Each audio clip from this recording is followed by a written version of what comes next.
রেডট pay master card বর্তমান সময়ে সবচেয়ে জনপ্রিয়। কিভাবে অ্যাকাউন্ট ক্রিয়েট করবেন, ডিপোজিট করবেন, কেওয়াইসি ভেরিফিকেশন করবেন, সবকিছু দেখাবো আজকের ভিডিওতে। প্লে স্টোরে যাবেন, রেডট পে লিখে সার্চ করবেন, তারপর এই অ্যাপটি ইনস্টল করে নেবেন। ইনস্টল করা শেষ হয়ে গেলে ওপেন করবেন, ওপেনে ক্লিক করবেন। ওপেনে ক্লিক করার পর এরকম একটি পেজ পাবেন। এখানে আপনারা দেখতে পাবেন সাইন আপ লেখা, তারপর লগইন লেখা। আমরা যেটি করবো, নতুন যারা সাইন আপে ক্লিক করবো। সাইন আপে ক্লিক করার পর এখানে ইমেলের একটি ঘর পাবো। তো ইমেলের করে আমরা যেটি করবো, আমাদের জিমেল অ্যাকাউন্টটি বসিয়ে দেবো, জিমেল। তারপর রেফারেল কোড একটা ঘর পাবো। তারপর এই রেফার কোড বক্সে আমরা 8DGX এটি বসিয়ে দেবো। এটি বসালে আমরা বিভিন্ন অফার ক্লাইম করতে পারবো। তারপর নিচে টিক মার্ক দিয়ে নেক্সট ক্লিক করবো। নেক্সট ক্লিক করার পর ইন্টার দ্য ভেরিফিকেশন কোড একটা অপশন চলে আসবে। আমাদের জিমেলে একটা কোড যাবে, সেই কোডটি আমরা এখান থেকে কপি করবো বা মনে রাখবো। তারপর এখানে এসে এটা বসিয়ে তারপর চলে আসবে ইন্টার ইউর পাসওয়ার্ড। এখানে আমরা কঠিন একটি পাসওয়ার্ড দিব, 8 সংখ্যার, ছোট হাতের অক্ষর বড় হাতের অক্ষর সহ সারহেস্য রাখবেন। তারপর সাইন আপে ক্লিক করবেন। সাইন আপে ক্লিক করার পর you have receive a $5 spending credit. আপনি $5 বোনাস পেয়ে যাবেন। এই বোনাসটিতে অবশ্যই রেফার কোডটি ইউজ করবেন। রেডট পে অ্যাকাউন্টটি হয়ে গেলে আপনারা এরকম একটি পেজ পাবেন। এখানে একটা রিওয়ার্ড পাবেন, $5 বোনাস। তো এখন আমরা $5 বোনাস সহ অ্যাকাউন্ট ভেরিফাই করতে ভেরিফাই ইউর আইডেন্টিতে ভেরিফাইতে ক্লিক করবো। ভেরিফাইতে ক্লিক করার পর বাইন্ড পুন এখানে একটা ক্লিক করবো। তারপর আপনি আপনার নাম্বারটি দিবেন। নাম্বার দেওয়ার পর আপনি ভেরিফিকেশন মোড, আপনি হোয়াটসঅ্যাপে না এসএমএসে কোড পেতে চান, তো এসএমএসে ক্লিক করবেন। এসএমএসে ক্লিক করার পর একটা কোড আসবে, কোডটি দিবেন, দিয়ে ওকে দিবেন। ওকে দেওয়ার পর এরকম একটা পেজ পাবেন। আমরা এখন এনআইডি ভেরিফিকেশন করবো। তো এখানে আসার পর nationality, what is your nationality, Bangladesh দেওয়ার পর এখানে পার্সোনাল ইনফরমেশন দেখতে পাবেন। তো এখানে আমরা আমাদের এনআইডি কার্ড দিয়ে কাজটি করে নেব, অর্থাৎ আমরা এনআইডি কার্ডটি ভেরিফিকেশন করবো। তো এখানে পার্সোনাল ইনফরমেশনে আপনার এনআইডি কার্ড তথ্যগুলো সঠিকভাবে দিয়ে দিবেন। তো আমি এখানে আমার এনআইডি কার্ড নাম্বারটি দিচ্ছি। তারপর নেক্সটে ক্লিক করবেন।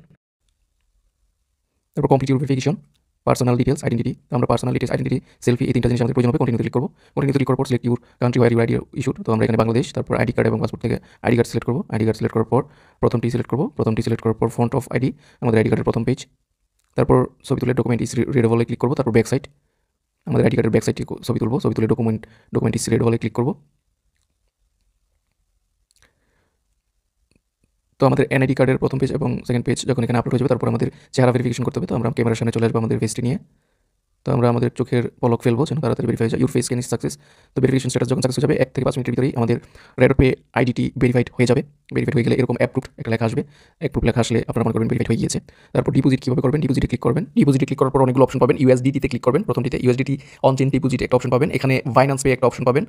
বাইন্যান্স পে থেকে ক্লিক করে আপনারা খুব সহজে ডিপোজিট করতে পারবেন। তো এখানে ডিপোজিট অ্যামাউন্টে আমি একটা অ্যামাউন্ট দিলাম, $0.001। তারপর টপ আপে ক্লিক করলাম। আমার বাইন্যান্সে নগদ পেমেন্টের মাধ্যমে ডলার কেনা আছে, নগদ বিকাশের মাধ্যমে। তো দেখুন 0.01 ইউএসডিটি রিলুট হয়ে গিয়েছে। তো কনফার্মে ক্লিক করলাম, আপনাকে বাইন্যান্সে নিয়ে যাবে। বাইন্যান্সে নিয়ে আপনার যে ডলারটা আপনি ডিপোজিট করবেন সেটা ডলার ডিপোজিট হয়ে যাবে। এখন দেখি কার্ড কীভাবে নেবেন। এখানে কার্ড অপশন আছে, কার্ড অপশনে ক্লিক করবেন। কার্ডে আসার পর উপরে দেখবেন প্লাস আইকন, প্লাস আইকনে ক্লিক করবেন। কার্ড উপরে কার্ড আইকন। তো আমরা একটা ভার্চুয়াল কার্ড নিব। ভার্চুয়াল কার্ডের জন্য অ্যাপ্লাই কার্ড 10 USD, এটাতে ক্লিক করবো। অ্যাপ্লাই কার্ড 10 USD ক্লিক করার পর এরকম একটা পেজ চলে আসবে। তো এখানে আমরা আমাদের নাম দেখতে পাবো, ঠিকানা দেখতে পাবো। তো সব কিছু ঠিক থাকলে এখানে আমরা যদি ঠিক না থাকে এগুলো ফিল আপ করবো এনআইডি কার্ড অনুযায়ী। এনআইডি কার্ড অনুযায়ী সব কিছু ফিল আপ করার পর সেভে ক্লিক করবো। সেভে ক্লিক করার পর কনফার্মে ক্লিক করবো। কনফার্মে ক্লিক করার পর এখানে পে একটা অপশন পাবেন। পেতে ক্লিক করলে মূলত আমাদের ভার্চুয়াল কার্ডটি অ্যাক্টিভ হয়ে যাবে। তো আমরা এইভাবে আমাদের কার্ড অ্যাক্টিভ করে ফেলবো।